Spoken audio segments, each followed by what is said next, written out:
everyone. Please give Faye and Chris a huge round of applause. I thought we'd start with a little bit of a kind of whistle-stop tour of Faye's very interesting career, to give some context to how she operates, how she deals with challenges. And then I thought we'd dive into a little bit of kind of meaty comms questions about some of the stuff that you've done at Cofinitive. And then I thought from there we just deviate and see where the wind takes us. Perfect. Hi, Faye. Hi. How are you? I'm very well, thank you. Excellent. Pleasure to meet you.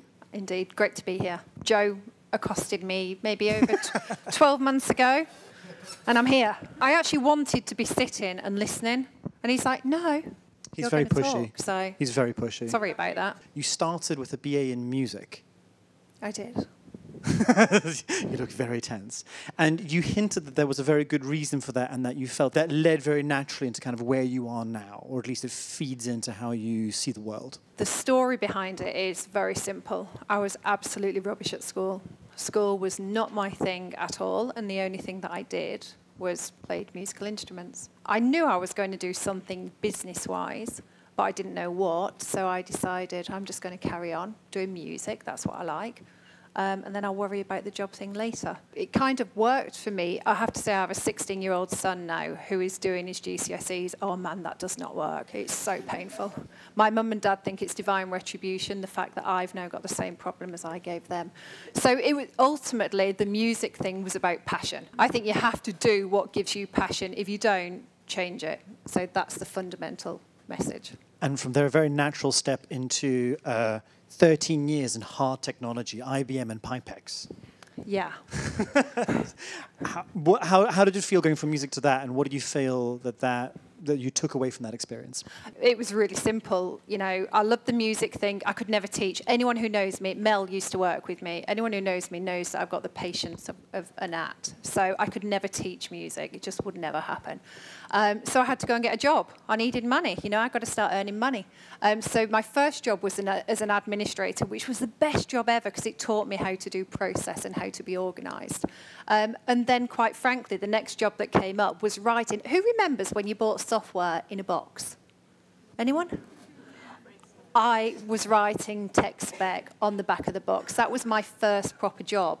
So I didn't know what tech specs were. I didn't even really know what marketing was, and that was just where I ended up. And by the end of it, we had such a fantastic journey in Pipex. It was the first internet service provider in the UK.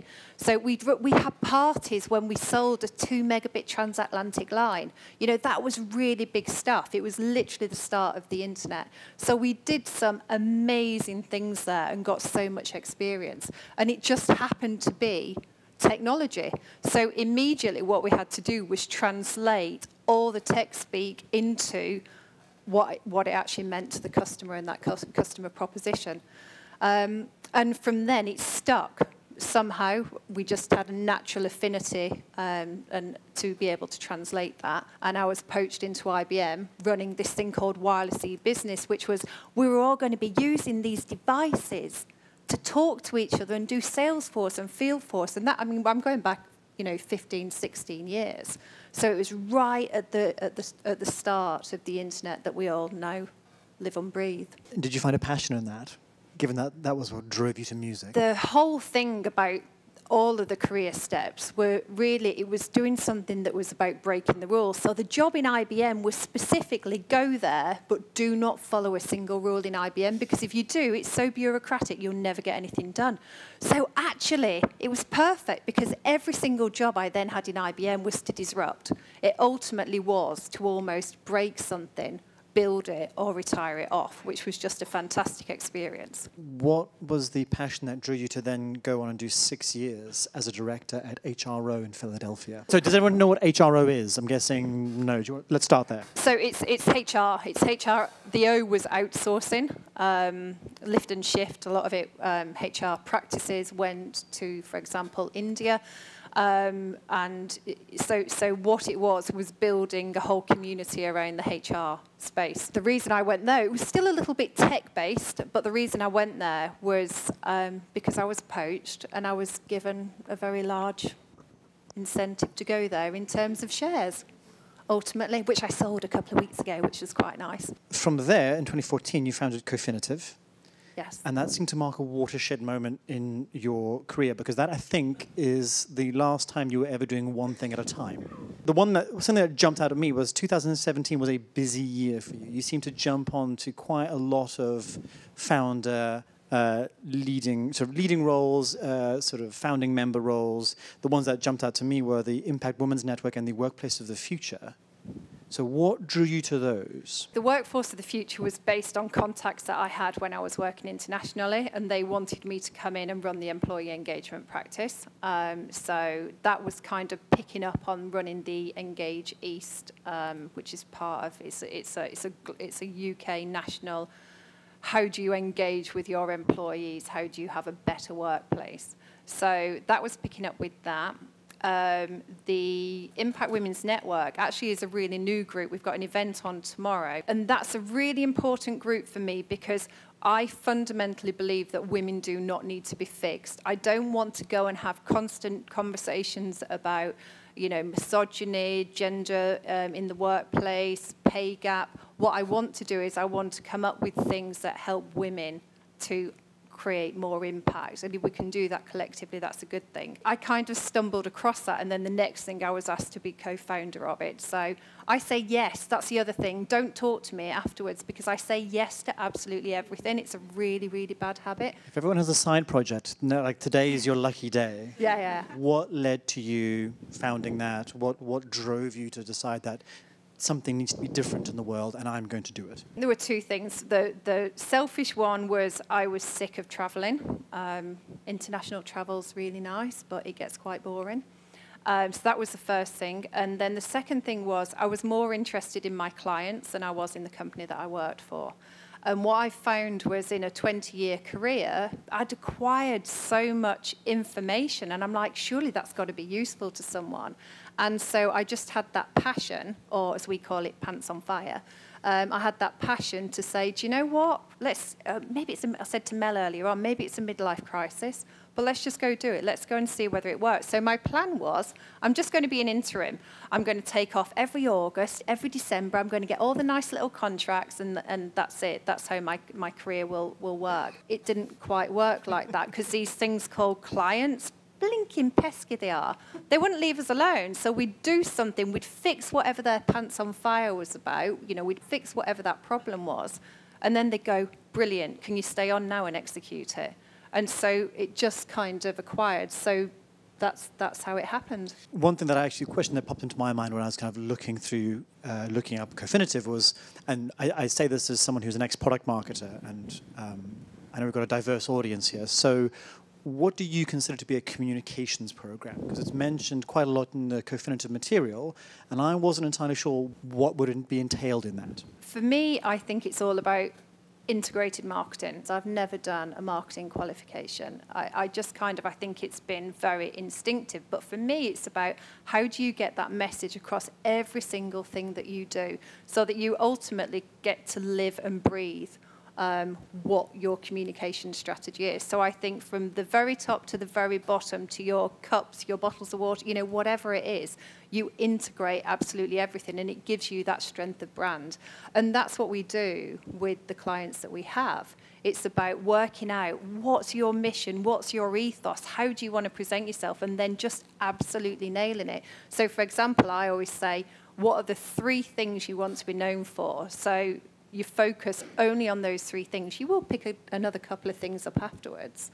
But it's really about hammering that home, and it gives you such a strength of brand out in the marketplace. And this is the root of that, what you call the one voice approach. Yeah, and it's about clarity.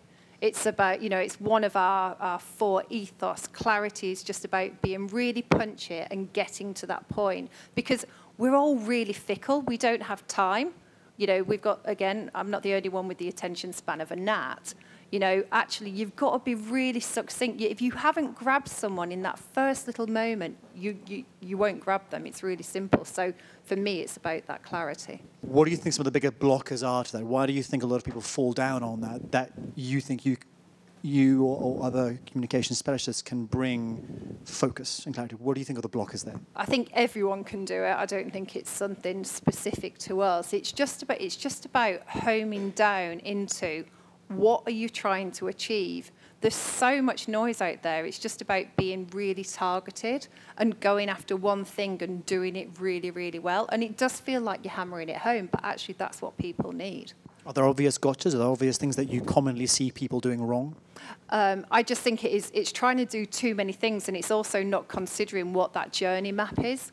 So actually sitting in the seat of whether it's your stakeholders, your clients, your customers, your employees, actually sitting in that seat and going, what does it mean to them? What is that experience that you want them to have, as opposed to just going, okay, I need to write a blog and then I've got to put it on social media and then I need to do this. I think we get really bogged down on processes and we forget what the actual result is supposed to be. One other thing that I found quite interesting about one of the sort of key values that you seem to hold at Cofinitive is this idea of mentorship. It's a really integral part of what you do. So why is that such a core part of the DNA? I think once you've been around for a little while in the nicest possible way, you should give something back. So when I first started work again in Cambridge, because obviously I didn't work here for a number of years, I met David Cleaveley. I don't know if any of you know, he's one of the entrepreneurs, serial entrepreneurs, very influential person in Cambridge. And he said to me, to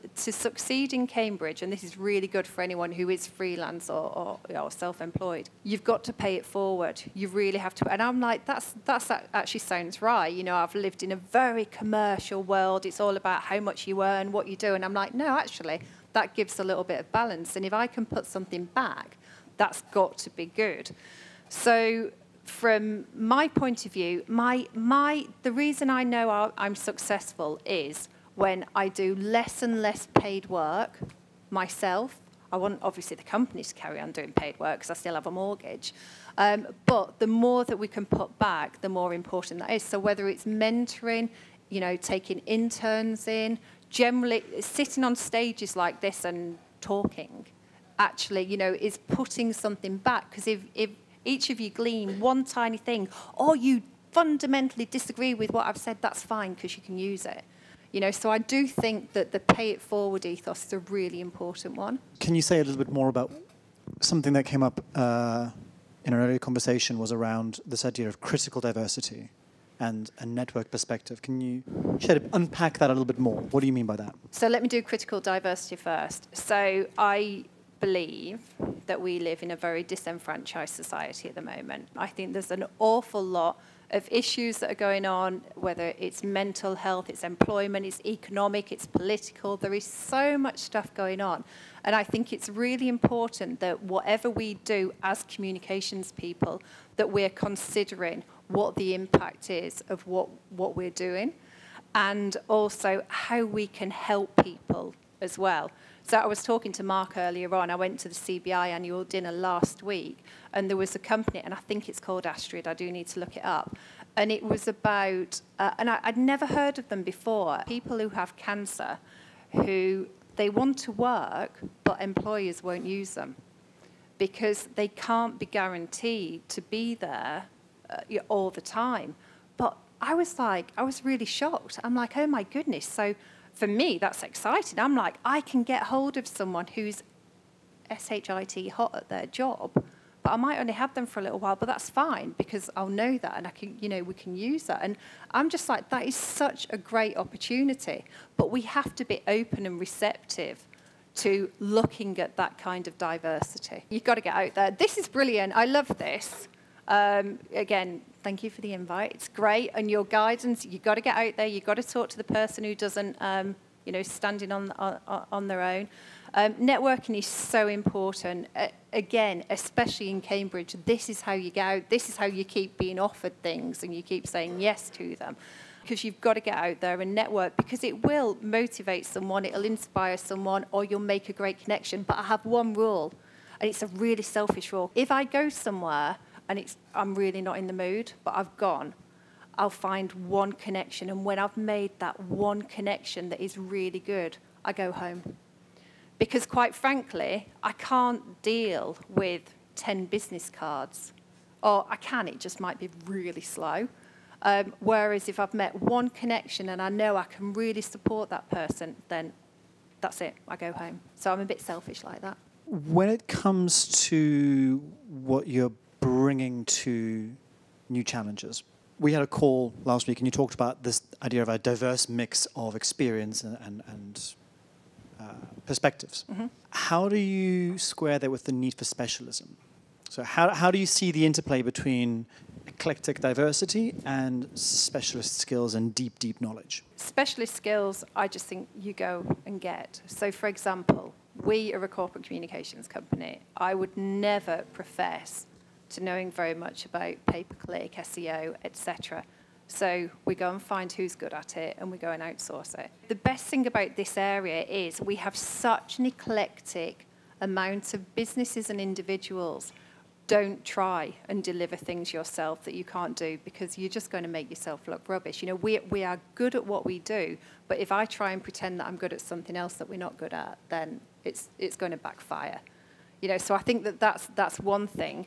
And I think that just going back to how do you balance that mix, you know, you've got to employ the young, the old, in the middle, you know, as many different opinions as you can. So we've just had a lady called Manon in. She came in for 1 week's work experience last summer, and she loved it, and she said, can I stay on? So she stayed on the entire of the summer with us. And then at the end of it, she went, listen, I'm doing my A-levels, but can I stay on? So I said, you can on 2 conditions. 1, your A-levels take priority, and 2, you get paid.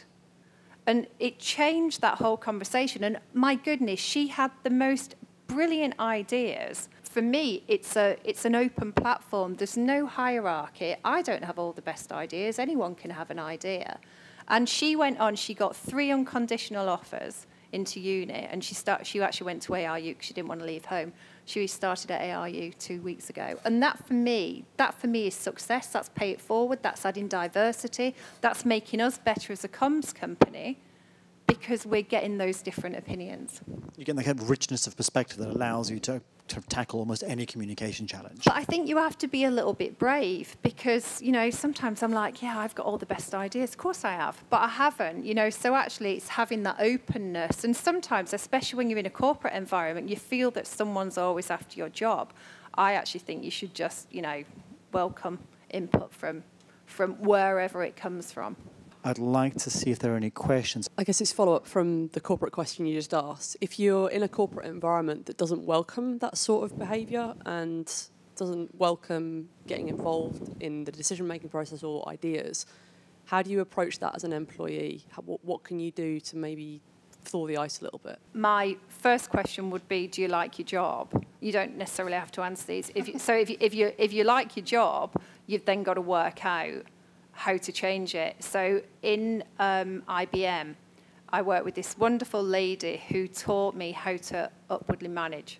And it was about being a good lieutenant. And actually, it's about taking whoever it is that's objecting onto a little journey. So they half think it's their idea, but you then take them with you. So you actually have to do your own little comms job on them. But the other alternative, if you don't like your job, move. You know, life is way, way too short. When we did the outsourcing work, there was a joke, which was everyone in India had a letter in each pocket. One was your CV and one was your resignation, because they were all in demand. You know, there are so many opportunities out there now that, you know, grab the ones that get your pants on fire. Thanks, Faye. That was really interesting. I have 2 questions. One is, what's the pathway? Where are you headed? Because obviously you get to a point where you can't outsource yourself all the time, and you know you probably want to spend time with your kids and doing other amazing projects as well. So what's the plan of replicating yourself? And also, do you have a mentor? Have you always had a mentor? And because you talk about mentorship, so who's your mentor? Great question. So the first one, I have a 16-year-old son, so trust me, I want to be out as much as possible.